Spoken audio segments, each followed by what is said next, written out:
The time is 10 a.m. and this is WKYT Midmorning. A second night of violence in the wake of the police shooting death of a black man in Charlotte. We'll have the latest from North Carolina. The all clear has been given at EKU, but we're still trying to get answers to some questions after shots were fired overnight near campus. And Coach Mark Stoops says UK quarterback Drew Barker is out indefinitely.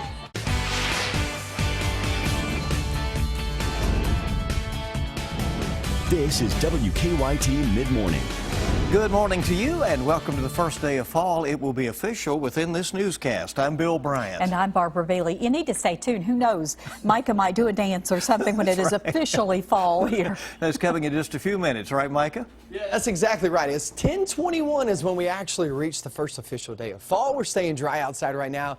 Looking great for the day of fall. Now, you look back toward the west, and there's nothing going on. But look to the north and the southeast of us, and that's where you see two systems rolling toward each other. But the good news here is we're sandwiched in between. We are not going to be seeing that anytime soon. It looks great outside. And then as we track off into the rest of the afternoon, we're holding on to temperatures right there around 89 degrees for your first day of fall. Boy, it doesn't feel like it, does it? It's typically around 76. Now, I do have temperatures that are actually below 76 degrees for highs in my 7-day forecast. I'll show you when those show up. Come on. Okay, we'll see you shortly. It's a beautiful morning out there right now. It certainly is. In our news at mid-morning, we begin with a traffic alert. A major intersection in southern Kentucky is blocked right now because of a messy crash. It happened around 8 o'clock this morning in Somerset at the intersection of US 27 and Highway 80. The state says a tanker hauling 100 gallons of diesel overturned, and it did leak some of that fuel. This is a live look at the scene. Highway 80 eastbound is closed until further notice, so keep that in mind.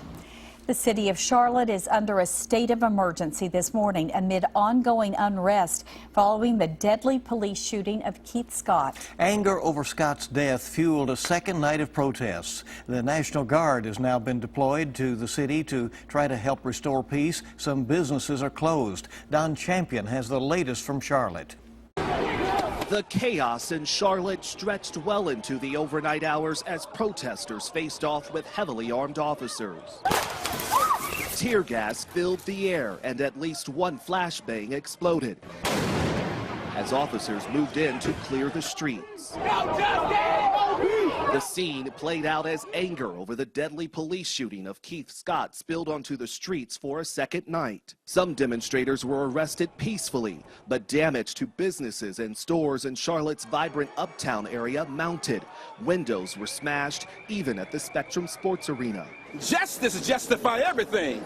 If you give the black man justice in accordance to the laws of the land, there'd be no need for this. At one point, a man was shot in the head by another civilian, drawing raw emotion from this protester. We came out here for peace. This is not how we succeed. I was wiping off his blood. I was sitting right next to him.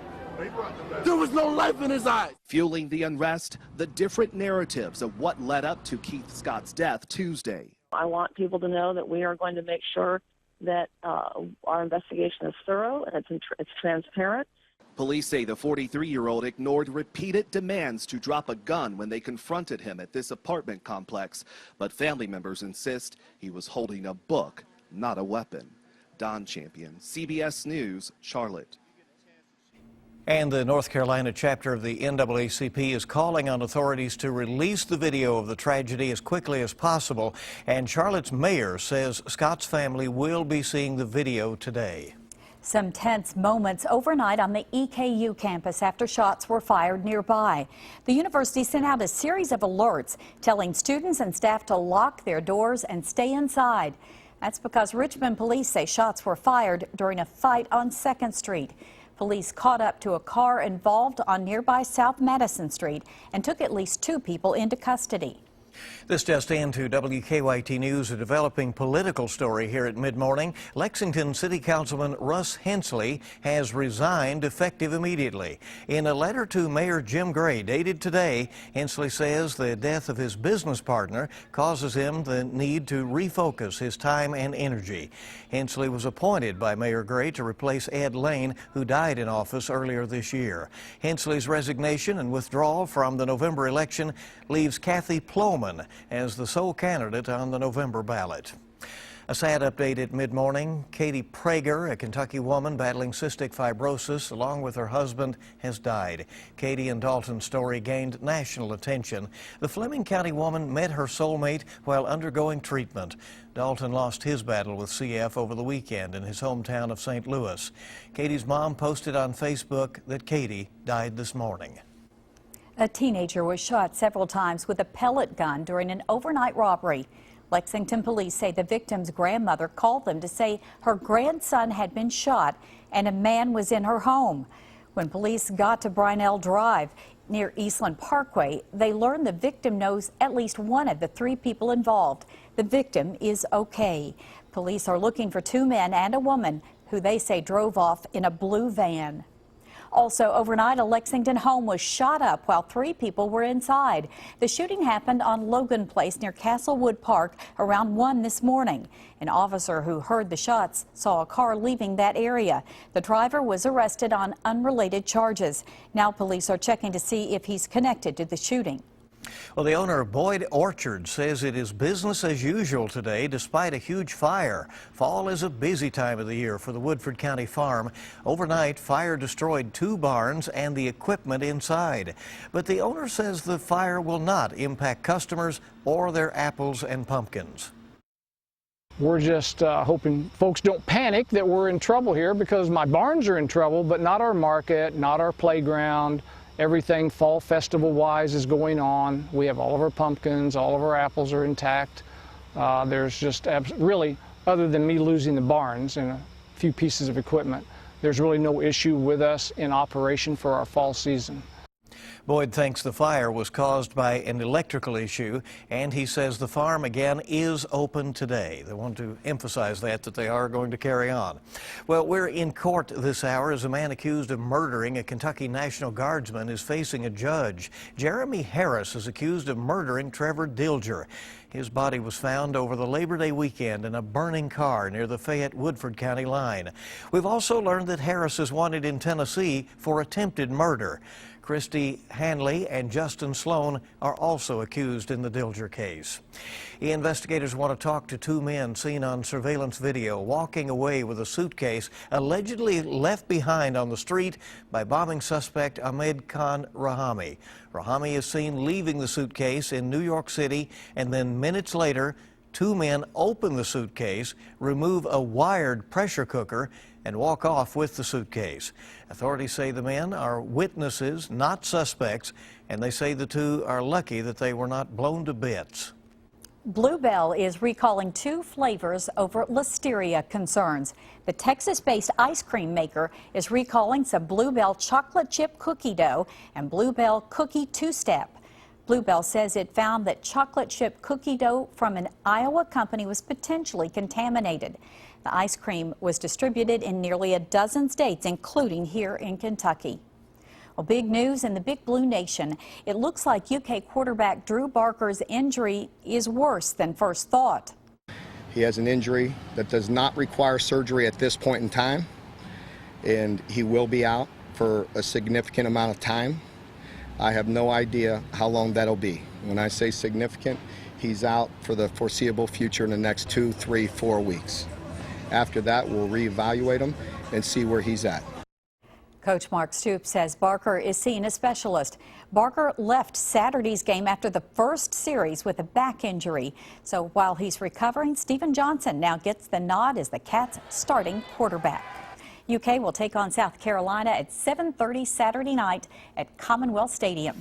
Always a big game when the Gamecocks come to town, right? Yes, it is, and we're that close to it now. Well, Nike's self-lacing shoes will hit store shelves November 28th. You don't have to tie them. The Back to the Future 2 Hyper Adapt 1.0 sneakers have a button on the tongue that adjusts the laces. No word yet on the cost of those, but they're expected to have a pretty high price tag, and they'll be out just in time for the Christmas holidays. I just want to see how they work. Pretty amazing. Right. Well, keep it here on Mid-Morning. Coming up, newborns don't need much, just the bare necessities. Now look at that bear, huh? If that's true, this little girl is in really good shape. Looking at a great day in store, and that goes for Friday too. Yes, they're going to be warm. They'll be roughly 90 degrees. Then we head towards your weekend. We'll drop the temperatures just a bit, but that does not mean any rain. We'll show you when the rain arrives, though. That's coming up next. Now, your zone-by-zone forecast with meteorologist Micah Harris. Looking at bright blue skies out there once again for today. There is no change in the forecast from what we've been talking about really since Monday. Monday we said this week is going to be dry. This week you're going to have a lot of sunshine, and this week you'll see temperatures rise each and every single day, and that's exactly what's happening now through still the weekend. I really don't see much of an issue there for the weekend either. Frankfurt sitting there looking across 421, and also Main Street looks pretty good. Up 75, 64. No problems whatsoever. However, that US 27 and also US 80 down in Somerset causing some problems because of that overturned semi-truck. So just keep that in mind. We'll get you updated on that. We had you updates early on in the show. We'll get you more later on during this half hour. 89 degrees by the afternoon. Mostly sunny skies. We'll hold on to that all day long. Couple of clouds here and there, and that's it. It is the first day of fall. And we're at 89 degrees. Go figure, right? It is Kentucky. What do you expect? Let's talk about fall, though. Let's talk about some fun facts for you guys. Officially starting at 10:21, so we still have about 8 to 10 minutes. Average temperatures, low of 55, which we weren't there this morning, but we're closing in on it. So it was actually a fall-type morning. But afternoon, 76 degrees, that's your average. That's where normally you should be with temperatures. However, we're not going to even be close to that. We'll be roughly 10 to 15 degrees above that. Way up there, close to 90 degrees in some spots. Fall foliage, peak time, we're talking mid to late October, and that's when really these leaves really come together, but we're needing some more rain because the rain will extend that time that you see some of those changing of the leaves on the trees. When it's really dry outside like we're having now, and maybe even have the next few days, then that makes those leaves brittle and they fall off very easily, and it just doesn't last that long. So we kind of do want some rain. Still warm, though, toward the weekend. We're not seeing any rain this weekend. A lot of events going on with the Apple Festival down toward Liberty there, kicking off today, off into your weekend, and it looks great. There's your traffic update once again. It's going to be there in Somerset. Things look good right now, but we'll get you more detailed update here in just a few minutes. Let's check out your 7-day forecast, and here's what we're going to be expecting the next few days, staying dry all the way through your weekend. Like I said, next week, though, guys, you'll finally feel fall around here. 77 on Tuesday, 70 degrees on Wednesday as some showers and thunderstorms will roll on through with that cold front. And you saw it earlier. You said, yeah, but you know what really sticks out? The 48 toward the morning. Kidding. I mean, that really that one sticks jumps out. at you. That's going to be a chilly morning. Yeah. Somewhere we'll want to scotch those temperatures a little bit. Right, just a little bit. Well, we're closer to fall. It's almost here now. That's right. Okay. A 5-month-old girl in Southern California is the proud new owner of a stuffed animal, one that's so big her parents can't bear it. Take a look at this. The girl's parents saw an oversized stuffed bear at Costco. They made the mistake of joking around about it and said their daughter needed one. Well, in comes Grandpa, who actually bought it. Now, pictures of the little girl and that huge bear are really blowing up on the internet. Everybody taking a look. It's kind of taking over the house. I know. I hope she doesn't fall off the top of that bear. That's quite a drop there. That's huge. Amazing. Needs a room of its own, the bear.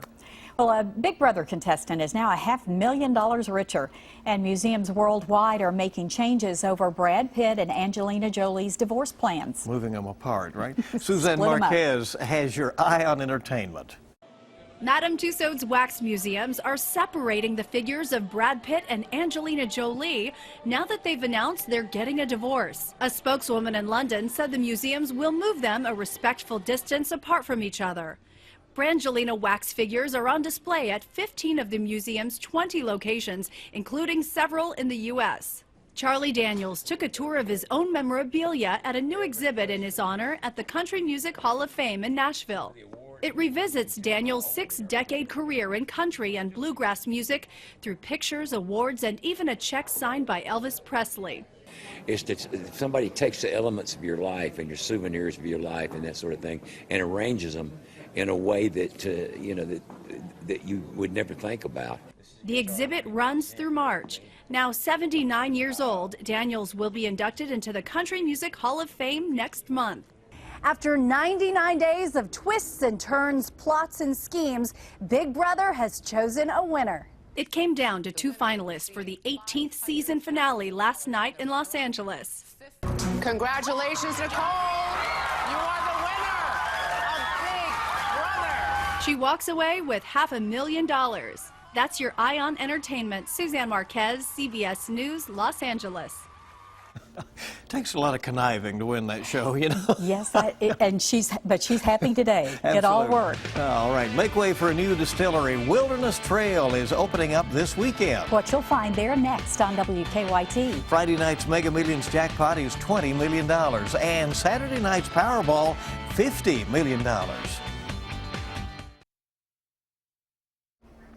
Welcome back to Mid-Morning on WKYT. Danville is home to a new distillery. Wilderness Trail is holding its grand opening coming up on Saturday, kind of a re-grand opening. That's right. Jared Smith, the brand manager of Wilderness Trail, is here with all the details. Welcome. Glad to have you here. Well, thank you for having me. So fun to be here. Well, Jared, you were telling us really you got started a little while earlier, but now this is the big push to the big time for your distillery. Yeah, we've been making bourbon for the last 3 years using 250-gallon pot still. This summer, we moved to our new distillery location. We've got 22 acres there. We've got a new column still. So we're going from making a barrel of Kentucky bourbon a day to doing 12 barrels a day, which for us is an incredible movement up. But right now, you don't really have the bourbon ready because it's aging. Right. What products do you make? Yeah, the bourbon takes time. It takes time to be good, and especially in Kentucky, you got to come out strong with that. So it'll be next year for our bourbons out. We have 2 great products. We have our Blue Heron vodka. It's made with our local grains, so we get all that from Bull County. We use the same mash bill that we do for our bourbon in making that, and it's an unfiltered vodka. And then the rum is really special. It's the only 100% Kentucky rum out there.